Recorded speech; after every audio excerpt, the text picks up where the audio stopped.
Antara paparan menarik hari ini, Perdana Menteri memperuntukkan RM100 juta untuk agensi penguatkuasa tahun ini. Parti Pembangkang Sarawak umum sokongan kepada kepimpinan Anwar, Abang Johari. Senarai calon PRN tular, ini semua usaha melobi.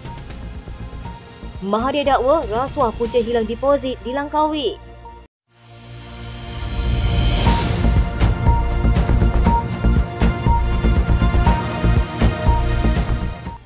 Perdana Menteri Datuk Seri Anwar Ibrahim mengumumkan peruntukan RM100 juta kepada semua agensi penguatkuasaan tahun ini.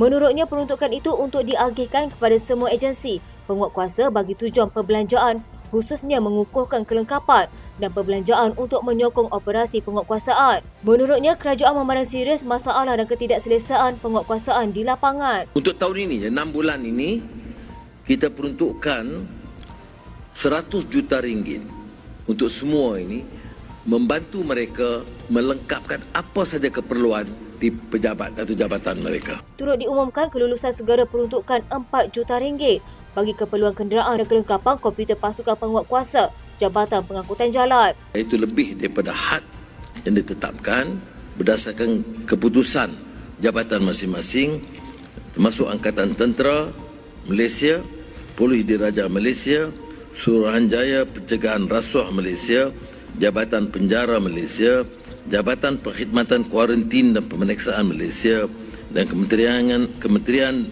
Perdagangan Dalam Negeri dan Kos Sara Hidup. Ini implikasi kewangan untuk tahun ini sahaja RM5.5 juta. Dalam pada itu, Anwar turut memberi komitmen untuk mengkaji keseluruhan skim perkhidmatan persaraan penjawat awam dalam satu jawatan kuasa khas sekretariat yang akan dipengerusikannya minggu depan. Tambah beliau, walaupun hutang negara meningkat kepada RM1.5 trilion, ia buka alasan untuk tidak mempertingkatkannya.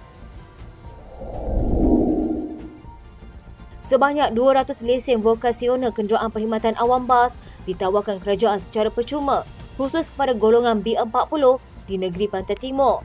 Menurut Menteri Pengangkutan Anthony Loke, jumlah tersebut merupakan penambahan kepada 500 lesen PSV bas yang ditawarkan kerajaan menerusi program MyPSV yang dilancarkan minggu lepas. Anthony menjelaskan tawaran kepada golongan B40 yang dikhususkan kepada Pahang, Terengganu dan Kelantan itu dibuat bukan kerana Kelantan dan Terengganu akan menghadapi pilihan raya negeri bulan depan. Sebaliknya, ia merupakan dana tanggungjawab sosial korporat yang diperuntukkan daripada agensi kerajaan Malaysia Rail Link Sdn Bhd.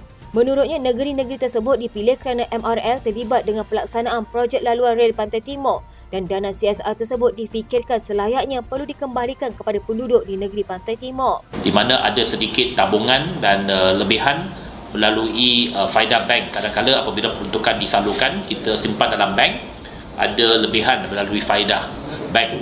Jadi itu boleh kita gunakan untuk membuat program CSR. Dan salah satu program CSR yang kita nak bantu ialah untuk melesenkan rakyat kita. Saya rasa program-program ini lebih bermakna, walaupun jumlah yang boleh dapat itu tak ramai. Tetapi apabila kita membuat program itu, impaknya cukup besar kepada individu tersebut. Justru katanya beliau mengharapkan kerjasama daripada syarikat bas yang mengendalikan perjalanan dari Lembah Kelang ke negeri-negeri Pantai Timur untuk bersama-sama dengan Jabatan Pengangkutan Jalan melaksanakan inisiatif tersebut. Kita nak padankan. Jadi apabila orang itu dah terima lesen, saya nak padankan dia dengan syarikat bas.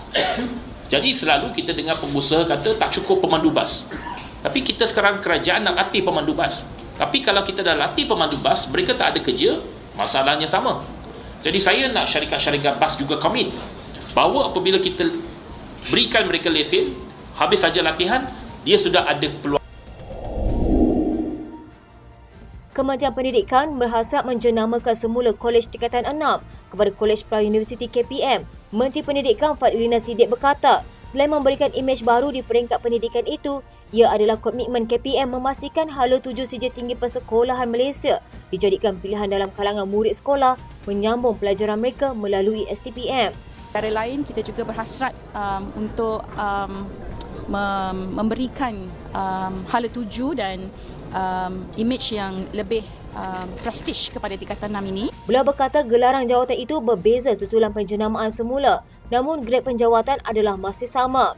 Selain itu, Fadlina berkata KPM juga memberi kuasa autonomi kepada pengetua pusat sekolah tingkatan 6 secara serta-merta bagi melonggarkan syarat kemasukan pelajar ke peringkat pendidikan itu. Katanya menerusi pemberian autonomi itu, pengetua diberi kebenaran menawarkan kemasukan STPM kepada murid yang berkelayakan yang memerlukan untuk menyambung pelajaran sekiranya masih terdapat kekosongan.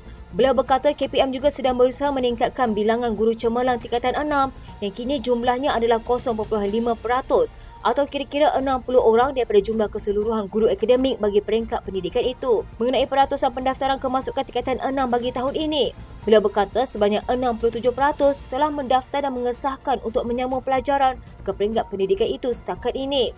Dalam perkembangan lain, Fadina berkata, KPM telah mengenal pasti 10,000 orang yang memohon untuk mengulangi peperiksaan sijil pelajaran Malaysia dan kesemua mereka ini terdiri dalam kalangan calon SPM yang tercecer dari pelbagai tahun. Jadi ada 20,000 lagi yang sedang kita kenal pasti untuk mendapatkan maknanya maklumat penuh di mana mereka berada. Jadi 10,000 dah clear, maknanya mereka akan mengulang SPM. Lagi 20,000 ni dalam proses untuk kita kenal pasti sebab mereka ada yang bekerja, ada yang sakit, ada yang maknanya mempunyai masalah sosial lain yang perlu kita tangani secara bersamalah dan bukan saja di peringkat KPM tapi juga kementerian-kementerian yang lain. Sebelum ini, KPM mengesahkan hampir 30,000 calon yang direkodkan tidak menduduki peperiksaan SPM 2022. Parti Sarawak Bersatu PSB yang hanya memenangi 3 kerusi dalam pilihan raya negeri pada 2021 hari ini mengumumkan sokongan mereka kepada kepimpinan Perdana Menteri Datuk Seri Anwar Ibrahim dan Premier Sarawak Tan Sri Abang Johari Tun Openg. Dalam satu kenyataan, Presiden PSB Datuk Seri Wong Soon Koh berkata pilihan mereka untuk menyokong kepimpinan semasa Kerajaan Persekutuan dan Sarawak adalah bagi memastikan kestabilan dan perpaduan negara. Beliau berkata Anwar harus diberikan sokongan sepenuhnya bagi membolehkan pentadbiran baharunya melaksanakan matlamat Malaysia Madani untuk membasmi rasuah dan ketidakcekapan serta memperbetul apa yang salah pada masa lampau dan menyingkirkan faktor perpecahan dalam kalangan rakyat. And therefore we PSB at the state level will pledge our full support to our Premier Yang Amat Berhormat Datuk Patinggi Abang Johari in the spirit of unity to enable him to carry out his people's first initiatives in fulfilling the basic needs of the people while carrying out his visionary and far-sighted projects and programs of achieving a developed Sarawak state with a high-income society by the year 2030. Kenyataan Wong dikeluarkan berikutan keputusan PSB untuk menandatangani satu memorandum persefahaman dengan Parti Demokratik Progresif, sebuah parti komponen GPS yang beliau tandatangani bersama Presiden PDP Datuk Seri Tiong Kin Sing. Pada majlis itu, Kin Sing berkata kedua-dua parti telah mencapai kata sepakat untuk menyokong satu sama lain dan kedua-duanya berusaha untuk melihat kemakmuran dan kestabilan politik di dalam negara. Naib Presiden Parti Keadilan Rakyat, Datuk Seri Amiruddin Syahri pada Khamis menafikan senarai calon kerusi Dewan Undangan Negeri Selangor yang tular di media sosial baru-baru ini dan menyifatkan ia sebagai usaha melobi menjelang pilihan raya negeri bulan depan. Beliau berkata senarai calon PKR 2 Selangor hanya akan diputuskan dalam mesyuarat jawatankuasa calon PKR yang akan berlangsung pada 16 dan 17 Julai ini. Ketika ditanya mengenai jumlah kerusi yang akan ditandingi PKR Selangor pada PRN kali ini, Amiruddin masih mengunci mulut dan menyerahkan kepada peringkat tertinggi parti untuk memaklumkan mengenai perkara tersebut. Katanya, saya tidak berada dalam posisi nak mendedahkan senarai kursi yang dedah kursi-kursi parti lain itu oleh pemimpin pusat. Walaupun saya naik presiden, tapi saya bukan dalam posisi nak menjelaskan. Mungkin Rafizi, timbalan Presiden PKR atau Anwar, Presiden PKR, boleh beritahu mana-mana kerusi itu.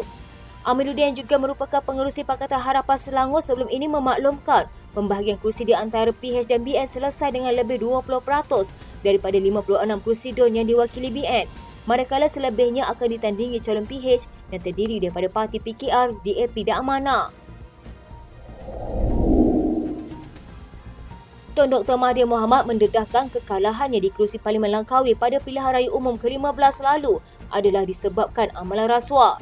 Katanya, saya pernah bertanya salah seorang pengundi di sana yang juga kawan saya, mengapa kamu tidak undi saya? Dia jawab, saya tidak beri dia duit. Saya tanya lagi berapa duit dia dapat. Dia jawab, RM100. Saya tanya dia apa boleh buat dengan RM100 dan dia jawab duit itu boleh dibelanjakan untuk 2 hari. Pada pilihan raya lalu, saya hilang lebih 14,000 undi hanya kerana rasuah. Mengulas lanjut, Mahathir berkata, pengundi seharusnya lebih bertanggungjawab terhadap negara dan tidak tunduk kepada politik wang. Nasihatnya kepada pengundi menjelang pilihan raya negeri pada 12 Ogos nanti, jangan buang undi sebab kamu dapat duit rasuah. Tanpa menyebut mana-mana pihak dalam mengamalkan pemberian rasuah terbabit, ramai memaklumkan amalan rasuah di Langkawi seperti didakwa Mahathir itu datangnya dari Perikatan Nasional kerana gabungan itu telah memenangi di kerusi parlimen berkenaan. Pada PRU 2022, Mahathir yang menerajui pejuang selepas disingkirkan oleh Presiden Bersatu Muhyiddin Yassin bukan sahaja tewas di Parlimen Langkawi, malah turut kehilangan wang depositnya. Dia sekadar meraih sebanyak 4,566 undi. Kerusi tersebut telah dimenangi oleh calon Perikatan Nasional Muhammad Suhaimi Abdullah dengan 25,463 undi. Sekian rentasan malam di TV pada hari ini. Jangan lupa follow Facebook dan YouTube Deadline TV. Dapatkan info terkini di Facebook serta YouTube di TV.